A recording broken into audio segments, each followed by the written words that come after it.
I'm Raytana, Assistant Prosecuting Attorney on behalf of the court. And Laura Yagi, Assistant Public Defender, with and on behalf of Mr. Sanders, who is to my right. Jeffrey Sanders. All right. Your Honor, before we start, I also just received a text message sent from the victim to the officer in charge, Deputy Hall.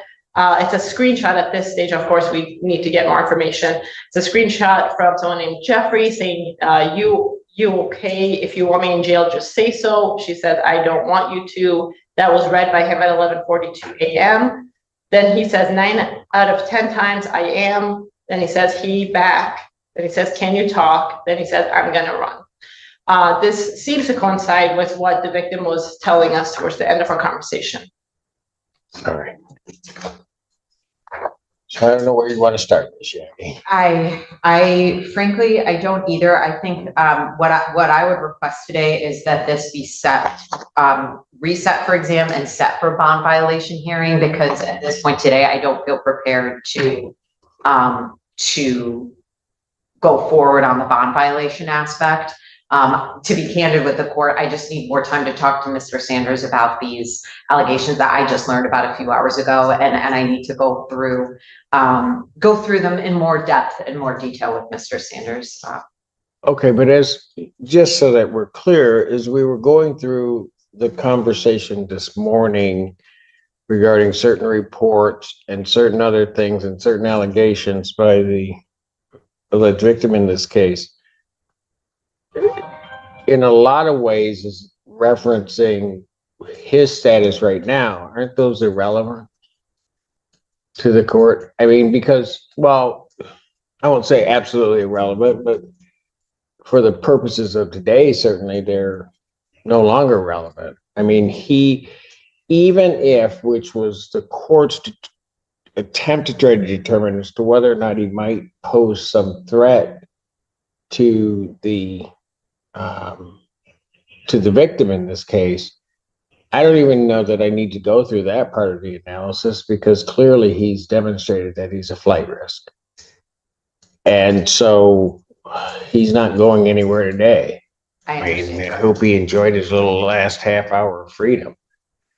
And so, I mean, there's that issue. And also, we were getting indications, and they will get them, that he was texting the victim and he's got a no contact. I understand. I mean, I'll set it for a hearing, but I don't know. I think one of my questions, well, the first question would be, obviously, is there a bond violation? The next question is what is the appropriate sentence for that bond violation? One of the things that I do think is especially relevant is, I do think it would be relevant for the court's consideration in terms of a sentence for a bond violation, the context of the conversations. And I don't have that at this time. And I think it would be important for me to be able to prepare and for the court to have, because I mean, you know, I don't want to necessarily go further today, but I think it does make a difference if there is contact with someone, versus if someone is calling, texting, and saying, you know, will you respond? And then there's a response. I just think it matters in terms of sentence, even if it doesn't matter in terms of whether or not there's a violation, because one of the things that the state's witness said this morning was that she had been reaching out and asking for a response. Your Honor, first of all, I'm sorry, may I? Yes. First of all, I don't appreciate that my conversation that I had with a victim in this case was overheard, listened to, whatever it may be. The part that's now being put on the record is also a great deal about why that victim did not show up today. And as we witnessed, quite frankly, she probably had good reason not to show today, because I don't know what defendant would have done.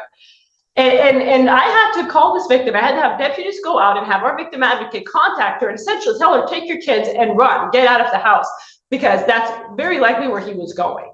After finding out that she was going to appear on Zoom. I mean, she was willing to appear on Zoom and testify today, despite all her hesitations, and he decides to run, and he's messaging. I cannot imagine a context where that is okay or acceptable or excusable in any way.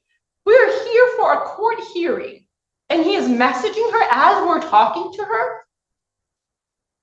So I want to be very clear. I don't think it's appropriate to further put any statements the victim made on the record in front of this defendant, because quite frankly, we're just increasing her risk here.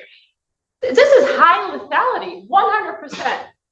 And we're not going to contribute to making the risk for her even greater than it is by talking about statements she made in confidence speaking to me. We're just not going to do that. So I would ask Ms. Yagi to stop right there if she's going to get into further anything that has to do with what the statements the victim made.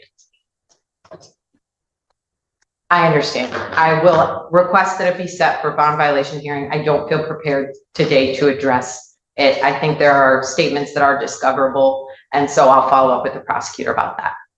During the court hearing, the prosecution informed the judge that the victim had sent police screenshots of text messages she received from the defendant, Mr. Sanders. These messages were sent while the court was in session, despite an active no-contact order. The messages included attempts to start a conversation and statements suggesting he might run. Defense counsel stated that she had only learned of these allegations a few hours earlier and was not prepared to proceed on a bond violation that day, requesting additional time. The prosecution strongly objected, explaining that the victim felt unsafe and had been advised to leave her home with her children for her own safety. While these issues were being discussed, the court was informed that Mr. Sanders had left the courtroom under the pretense of using the restroom and had attempted to flee through an emergency exit.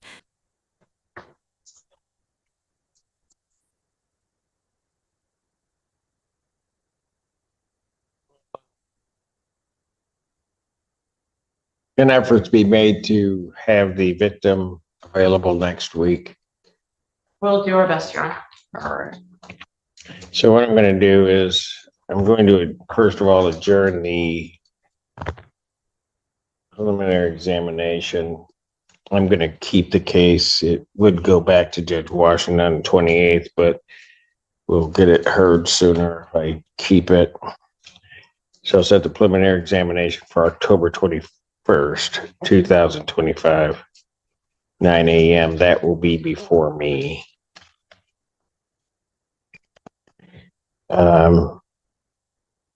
I'll also set a bond hearing. We'll hear it sometime that day.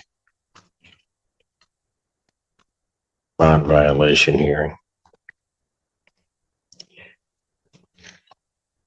Anything you want to say before I do what I'm going to do regarding bond? Not from me, Your Honor. Yeah, Mr. Sanders, I'm just going to say this before I do it because I think it's important. Your attorney was back there, her and the prosecutor, going back and forth, and I'm sitting there listening. And I tried my best to make sure that every opportunity was at least afforded before any presumption was made regarding any contact, regarding any of that, by having the victim appear via Zoom. And you decide at some point that you are just going to not pay attention to any of these proceedings, do everything your own way. My understanding is you told an officer in the hallway that you weren't going to go anywhere, that you were going to the restroom, knowing darn well that you were just at some point trying to find your way out of this building. I was also informed that at some point, which may lead to additional charges, when they're telling you to stop, you just kept going. And maybe you need to also understand this, that you set off in this building by going out an emergency exit, an incredible amount of protocols in this building to keep everybody here safe when you went out for your little half an hour jaunt wherever the heck you thought you were going. with the thought that you weren't going to get caught. If the court had made up its mind that I wasn't going to incarcerate you, you changed that. This is all you. Because as I indicated, I have to be concerned about two things. One, at least before now, I wasn't concerned about you being a risk of flight, but I have to be concerned about that. And I have to be concerned also about the protection of the public, but particularly the victim in this case. My heart of hearts tells me that at some point, that's where you were headed.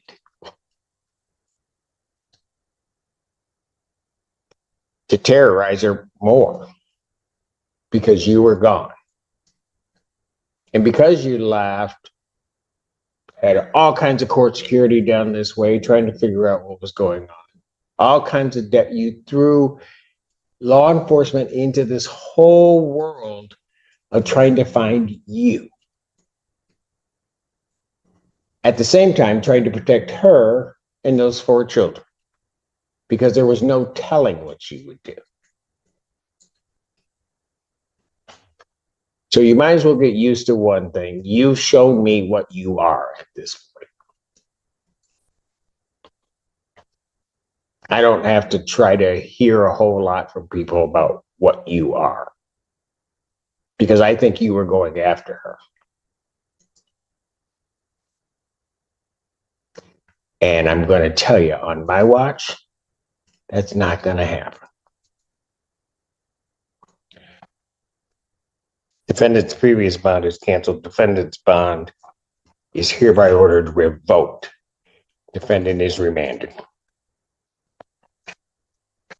Yeah. Is that it? 14 days stands adjourned. I'm good. This case involves allegations of domestic violence and multiple violations of bond conditions. Mr. Sanders was under a court-ordered no-contact condition prohibiting him from communicating with the victim. Despite this, he sent text messages to the victim during an active court proceeding. These messages raised serious concern, particularly because they suggested continued contact and possible flight. According to the prosecution, the risk to the victim was so high that law enforcement and a victim advocate advised her to leave her home with her children for her own safety. The situation escalated further when Mr. Sanders attempted to flee the courthouse.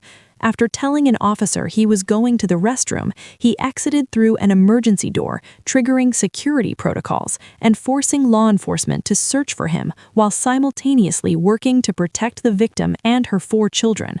The judge stated that prior to this incident, the court had not viewed Mr. Sanders as a flight risk. However, his actions clearly demonstrated otherwise. The judge also expressed serious concern that the defendant intended to further intimidate or harm the victim. As a result, the court revoked Mr. Sanders' bond and ordered him into custody. A preliminary examination and a bond violation hearing were scheduled for a later date.